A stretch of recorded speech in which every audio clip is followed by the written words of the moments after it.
Hello class, I'm Dr. Yang and welcome to cs370 Operating Systems.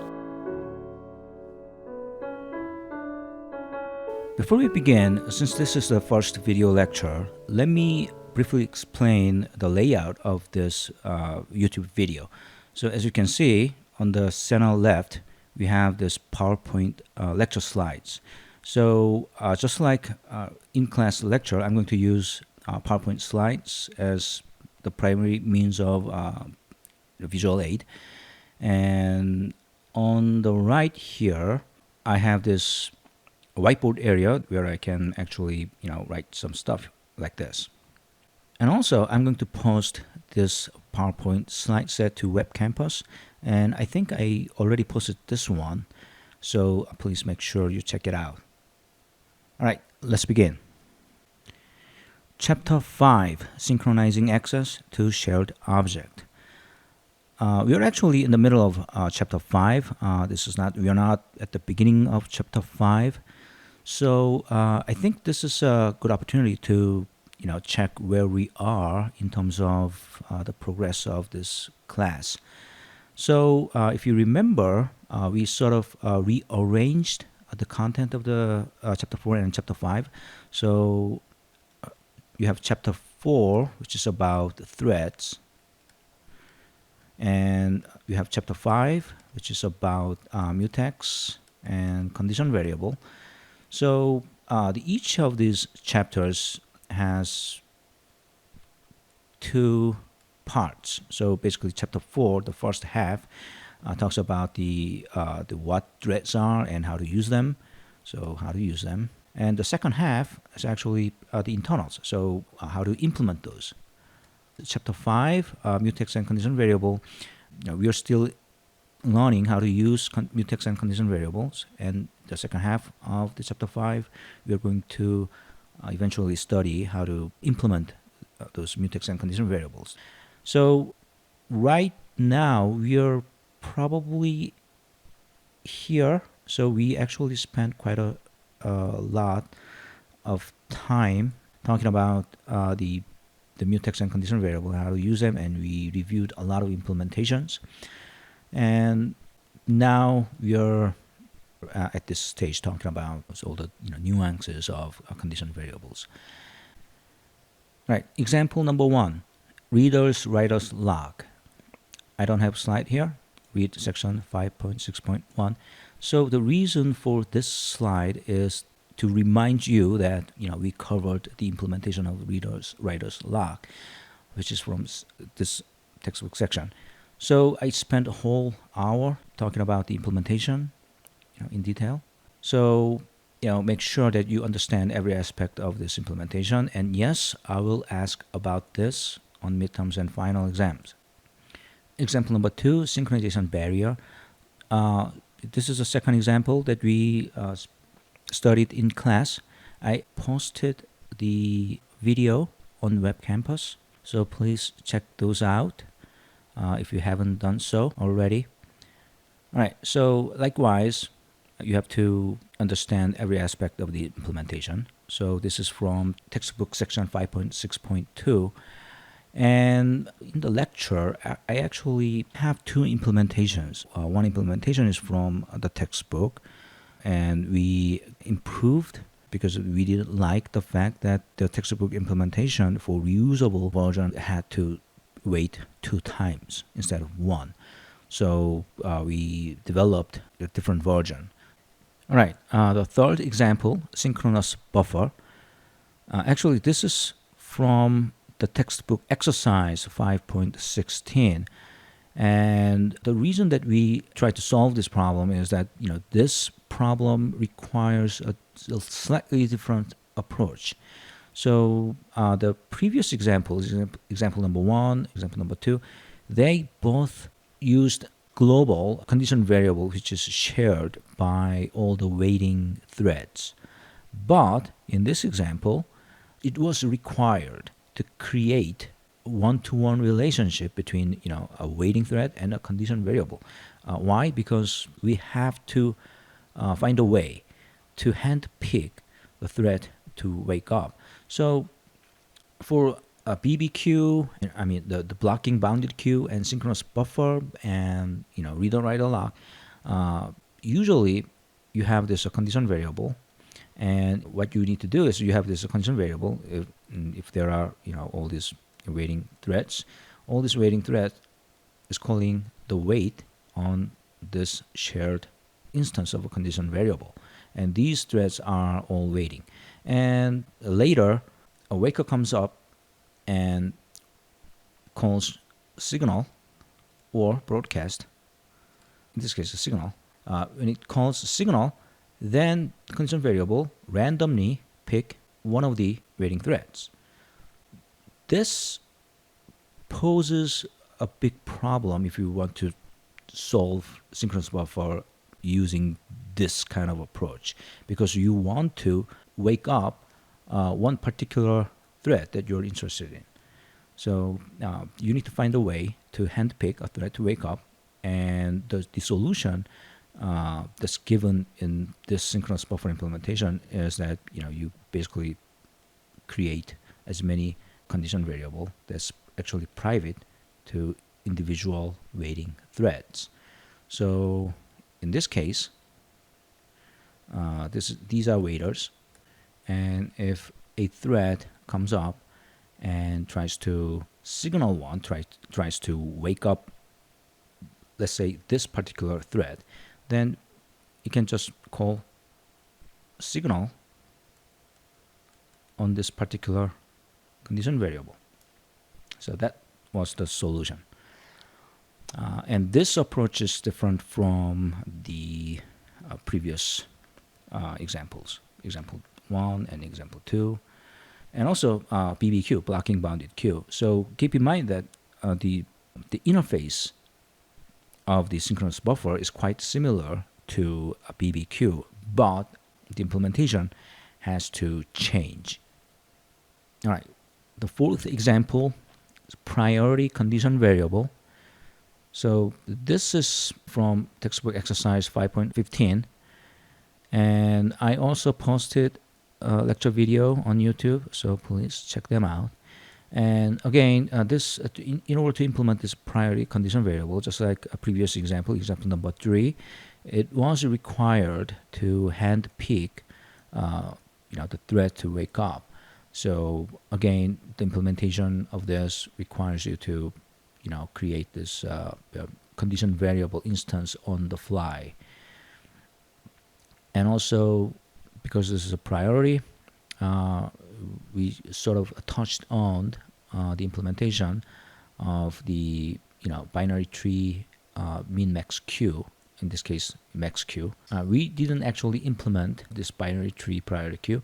Instead, we just sketched this data structure.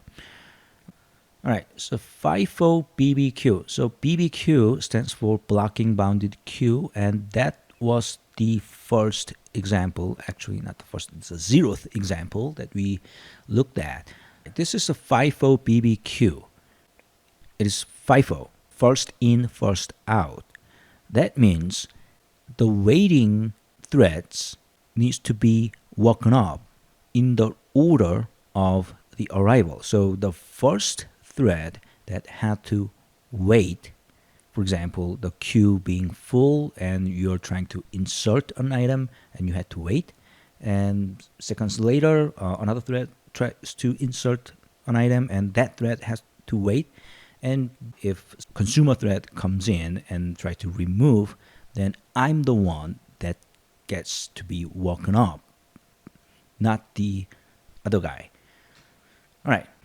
Well, the thing is, the actual solution is actually given by the textbook. So you can find the solution from the textbook, and shown here is the slightly modified version of the textbook solution. And the thing is, I'm not going to go over all the details of the implementation. I will just mention that in order to implement this FIFO feature, it is necessary to create this one-to-one relationship that we looked at earlier. And actually, the textbook uses this example to talk about the strategy where you have to create this instance of condition variable in runtime. Okay, so they are free allocating condition variable. All right, condition variable, things to remember. Always hold lock when calling wait, signal, and broadcast. All right, so this is obvious. In case of wait, actually you need to provide the lock. Actually, the parameter that the wait expects is the lock. So it's a sort of required that you have this lock held when you call wait. But how about signal and broadcast? So the rule states that you have to have lock held when you call signal and broadcast as well. The signal and broadcast doesn't actually require you to supply locks. So these are all void. So you may ask why and what happens if you call signal and broadcast without holding a lock. So the answer is, if you do that, if you call signal broadcast without holding corresponding lock, the compiler will not complain at all. So it will compile fine and your code will execute fine. But if you do that, then you run the risk of losing signal and you will end up having some kind of concurrency problem. So it is necessary that you actually call signal and broadcast within the critical section that is protected by mutex lock. Otherwise, if you call signal outside the lock, the signal will behave as just like the regular signal, but you're calling the signal without the lock. So you will introduce a nasty race condition. So that's the reason the rule states that always hold lock when calling wait signal broadcast. Okay. Calling wait atomically releases lock before blocking. Okay, so I talked about this quite a lot.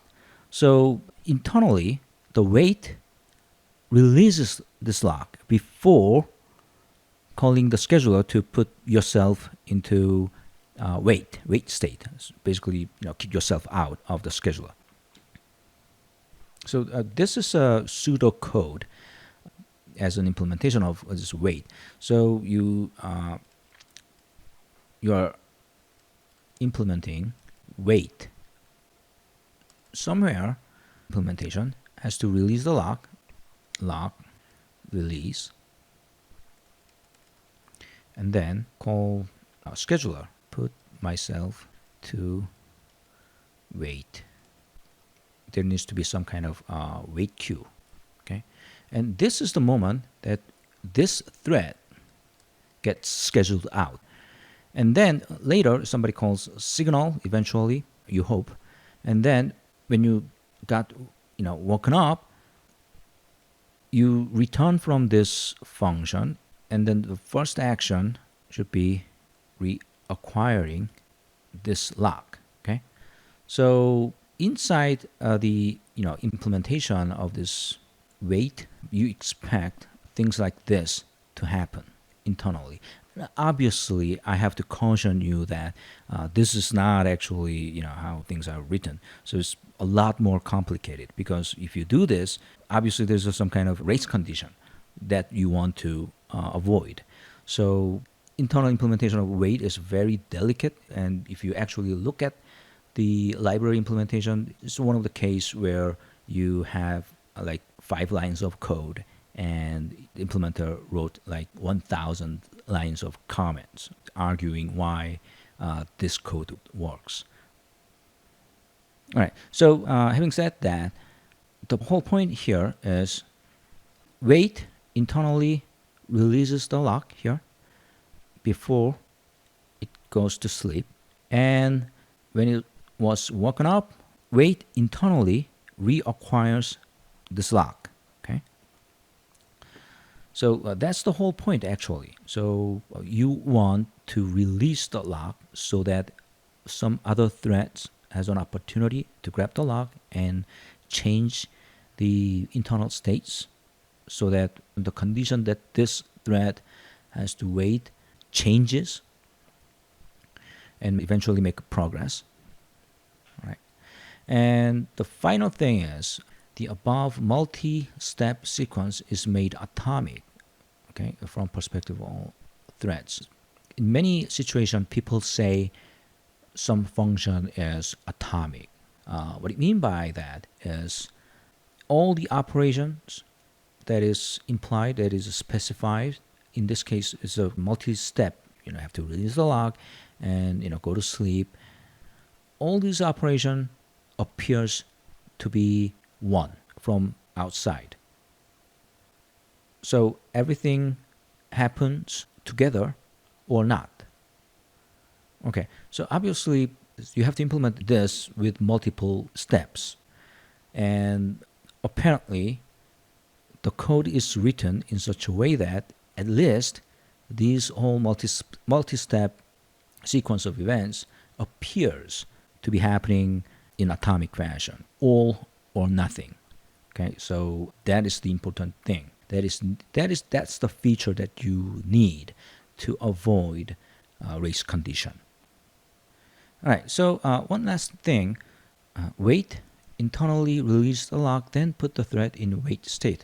So this is a good opportunity to review the state transition of thread. So if you remember when we talked about the threads, we have this state transition diagram. I think this is called init. And the state moves to ready. Okay.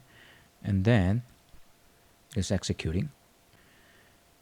And you have this state called wait. Okay. And then you have transition from wait to ready state. And then you have this, done state exit.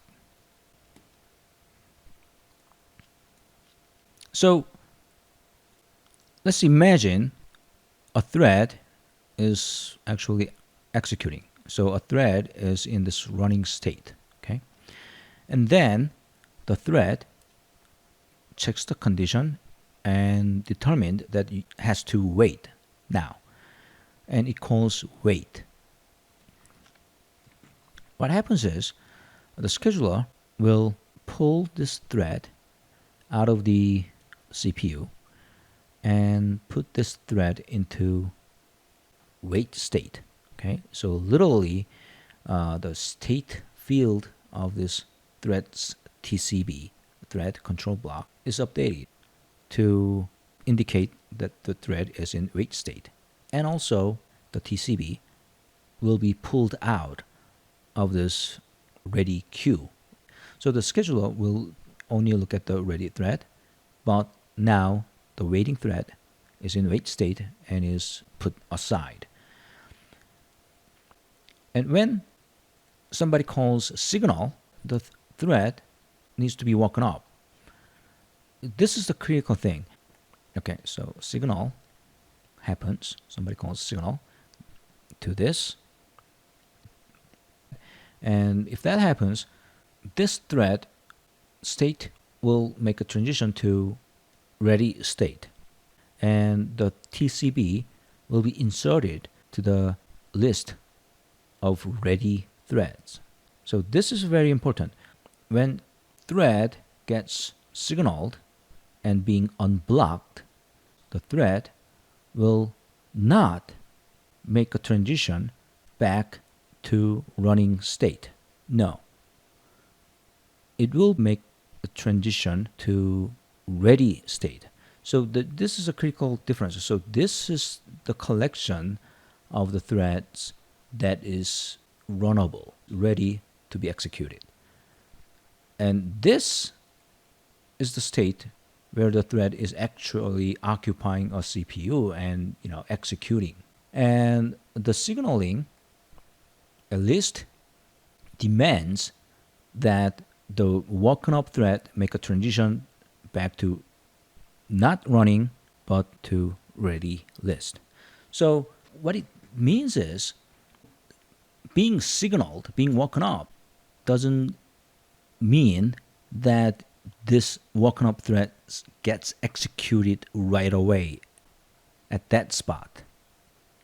Okay? Instead, it means that the woken up thread will merely make a transition to ready state, and the actual execution to recheck the condition and make a progress will happen later. Later, when the scheduler determines which threads to execute next. This is a very important point. Okay, let's move on.